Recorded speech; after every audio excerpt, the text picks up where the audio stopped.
Engineer 775 here on site on a small farm in North Carolina, about to do a little saving of a well. This well is a very poor recovery rate well. There are 2 wells drilled here on the property, and they're way below a gallon a minute, which is pretty sad. This one's 900 foot deep, but we've done a test with a pump and it does recover. You can probably get about 300 gallons a day out of it, and that's going to suffice to fill this cistern up on the hill.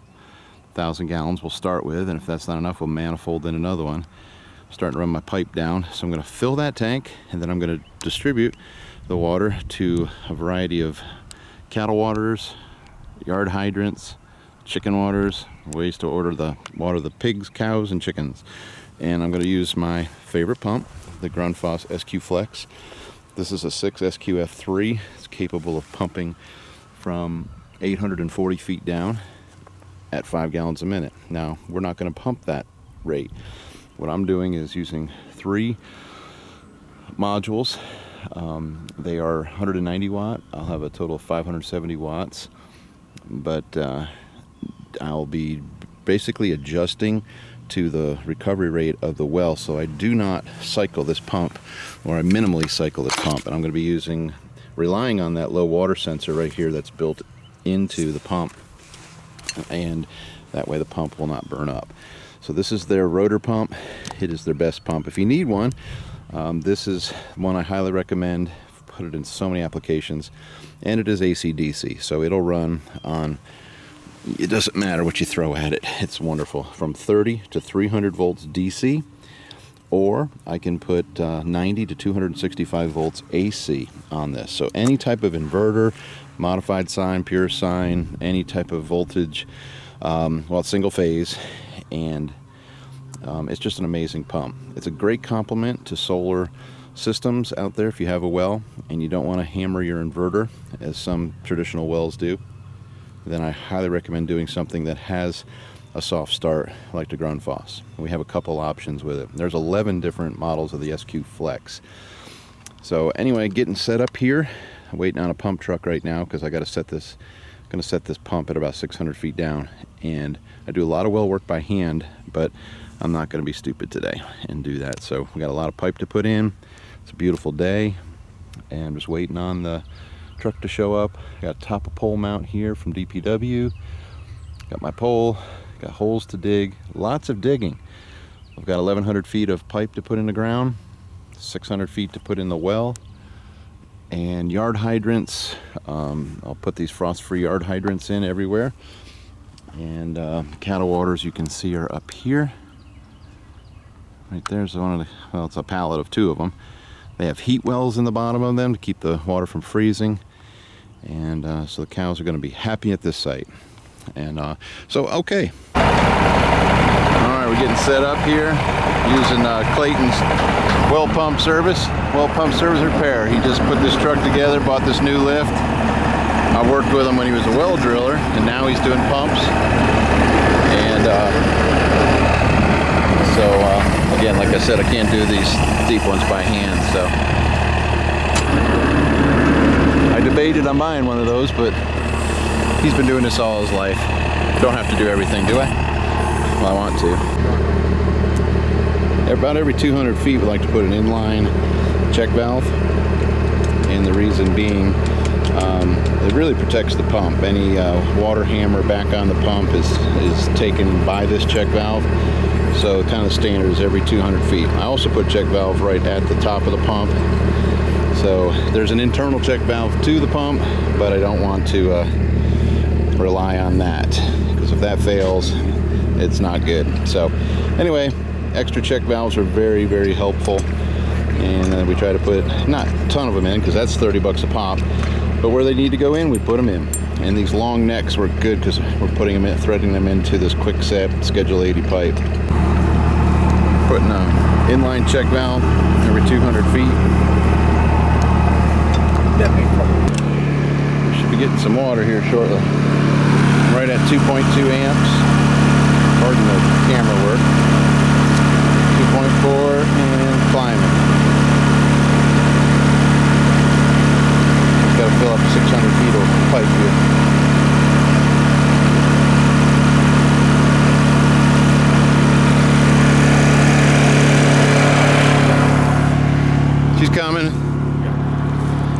she goes. Ah, I got Tristan, all right.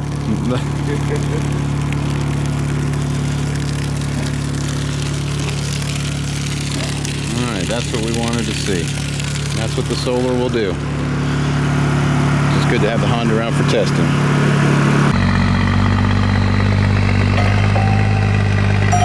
There's the old Dodge.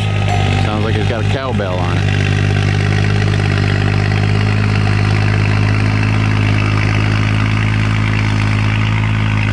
And the baby just creeping out of there.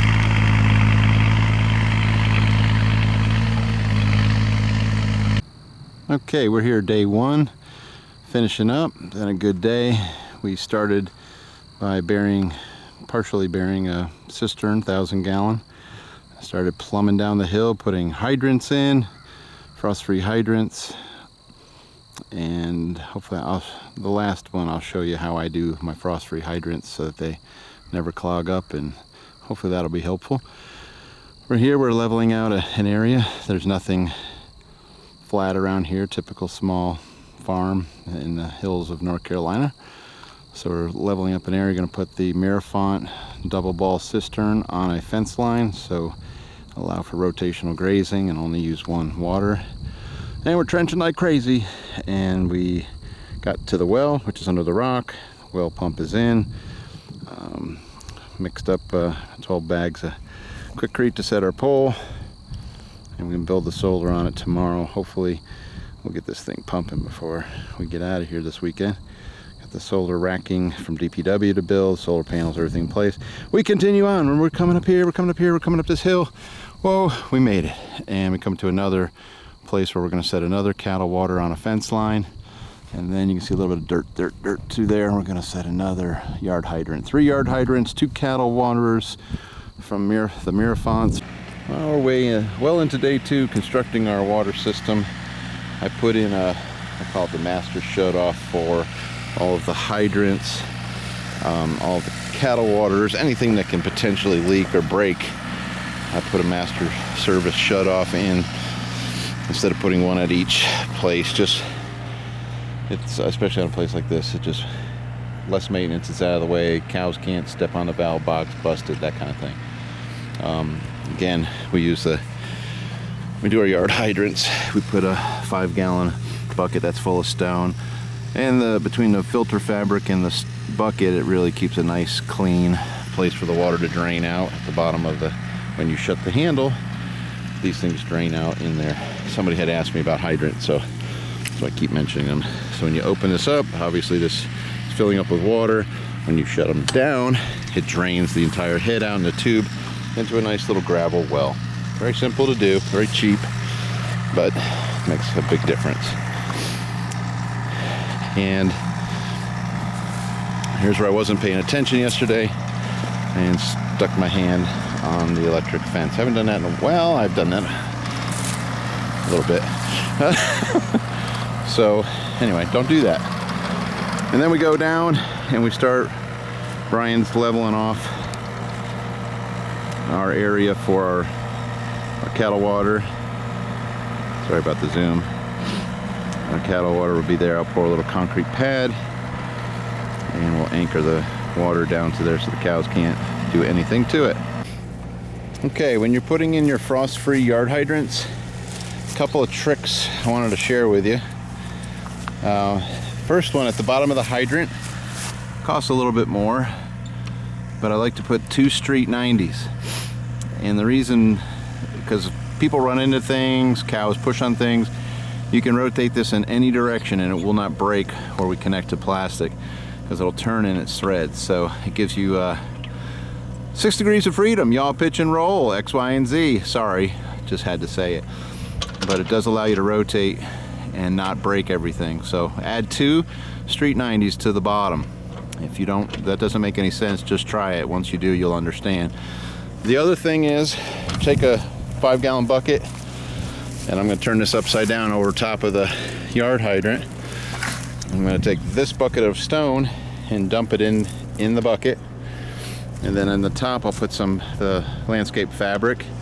So what that gives you is a very clean place for the water. Will never get infiltrated by dirt, and when you close the handle, it'll drain out really fast, and make sure that your water is not sitting in your pipe at all to prevent freezing. So instead of, some people I see just jam these things in the ground, and you got to give a place for the water to go. It's not much, about a quart of water, but it's nice to let it go. So all right, we'll put it together now. Okay, so once the height's adjusted and I have filled my bucket up with stone, got orientation, everything right, just cover this up with fabric, and then I can cover this up with dirt. So when you close that handle, she's going to drain out really fast.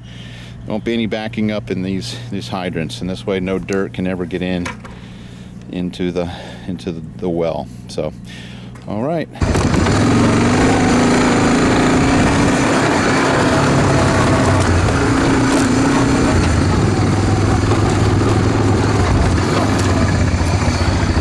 Okay, we gotta do a little backfill in.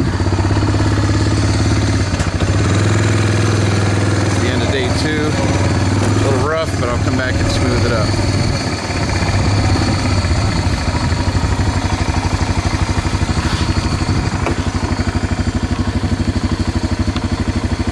Cattle waters up there. Okay, day 3. Got my helpers with me, my chickens. Making sure I backfill correctly. Go ahead and put in a Grundfos CU200 controller. Solar power comes in over here. Your pump power, float switch control, all your bonding is done here. Real simple controller that pretty fail-safe, works really well, and it'll give you indication. Sorry about that. A tree service over here. Just quiet on the set. Here's our test. We're going to turn on the pump. C000. I don't know if you can read that. I see it going crazy. Let's see. Green light on. And oh, there's the water. Oh baby. All right, day 3, success. Pumping water up to the tank. It's doing great. Took about 160 watts to get the water up there, but the water level is dropping. I think I'm up to 230 now. So that's one way to tell your water level is by your wattage on the CU200 controller that's there under the panel. So I might just hang out here till I figure that out.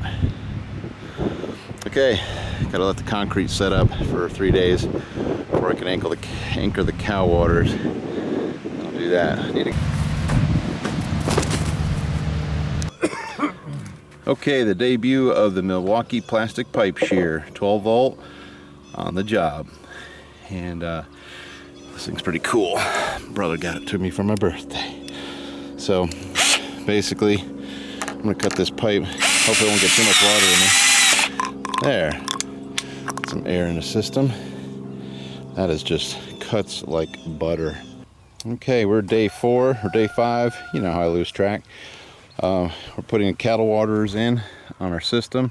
The system worked great, much better than I had thought. About a day and a half, and the 1,000-gallon tank was full. So that's doing awesome. So we've got these cattle waters to set. Okay, water number 2 is installed. I got water number 1 over there, which is adjusted. You see the blue balls? That means they're floating, and that's ready to go. Tank on the hill is full, and I'm just bleeding the air out of everything, doing some fine tuning. All right, now back to this one that we're finishing up. All right, just wrapping this one up. We got the balls exactly where we want them. Just wanted to show you the mechanism inside. It's just a float, the water coming in down into the heat well here, fully adjustable, up and down, back and forth. It's got a rotating adjustment and a vertical adjustment. So all the cows do is they come and they push the ball to the side and start drinking. For training, again, you can put a bolt in the side and just lock the ball out to the side, and after they've drank out of it at least a day, when they come back they push the balls down, no problem. So I think I'm going to call this video, if there's a well, there's a way. And there's the 900-foot well here, and then over here they drilled an 800-foot well, and I put a simple pump in that. but that one's a worse producer, and it's got a problem with its casing. And this one is like, at its best, it's 10 gallons an what was it doing? 10 gallons an hour, I think, is what was measured. But we're doing fine. Slow and steady solar pumping. We got our cattle waters. They are full and adjusted. We got water coming out of 3 spigots. We got a master shutoff, and it is so much fun to save this well. Just sitting there, $15,000, and they were very discouraged, and now they can use this. They could use it to do so many things. So right now the focus is to water cows. It'll water the pigs and chickens, and they could do a lot of gardening. So another testimony to the Grundfos SQFlex 6 SQF3. It's an awesome pump. Okay, we had to make a pretty heavy cut in this bank, so went ahead and got the double-sided grass mat, so that should overseed that. Rain's coming, it'll be good to get that established. Crusher run's a little rough right now, but I just wanted to get, rain's coming, so I want to get this thing covered. These things are good to go. There's your water. Alright, so I'm going to go over and do the other one. Well, here on the last day of this project, and Burger King's pretty happy with the whole thing. Little does he know. But anyhow, he's been trained on the waters. He's got it figured out. And we had it in training mode for a while. He's got his little mineral blocks and salt blocks here. And I have finished grading out the road and all the trenches and tested the system out. And everything's doing as it should. Really, like, if you need to get grass started on the side of the hill, you cannot beat these double-sided grass mats. All that grass is growing, which is great, and you kind of see it from this perspective. You got a steep hill, you got to use the mats. They had a real heavy rain here, so all right. Well, I think I've done it. Time to get out of here. Pretty much got everything graded out up to the tank, and so just very rewarding to be able to redeem this well. So if there's a well, there's a way. I think that's the title of this video. And they've been watering all their plants and strawberries and gardens, and the well is actually performing better than they thought down low. So they're able to pump the water down to 560 feet. So it's doing great. So I'm very happy for them, and they're going to figure out how much they can actually get out of it. Down the road, if they want, they could hydrofrack it, but right now they just got to figure out how much she'll actually produce. Okay. All right, folks, if I can help you with any type of water project, as you know, we've done a variety, all different types of terrains and soils and challenges and elevations and distances and requirements. So we keep adding. We're never there. I always get requests from people that want to do move incredible amounts of water, and a lot of our pumps are more, up to 50 gallons a minute. Nothing where people are pumping thousands of gallons a minute. We don't do that. So, all right. So, if you need something for your home, your homestead, your farm, feel free to let me know. I'll be glad to help you out, because this stuff really does work. Very good quality equipment. I've spent the last 7 years finding the best, and I think I've got it dialed in. So if you need help, let me know. All right, signing off.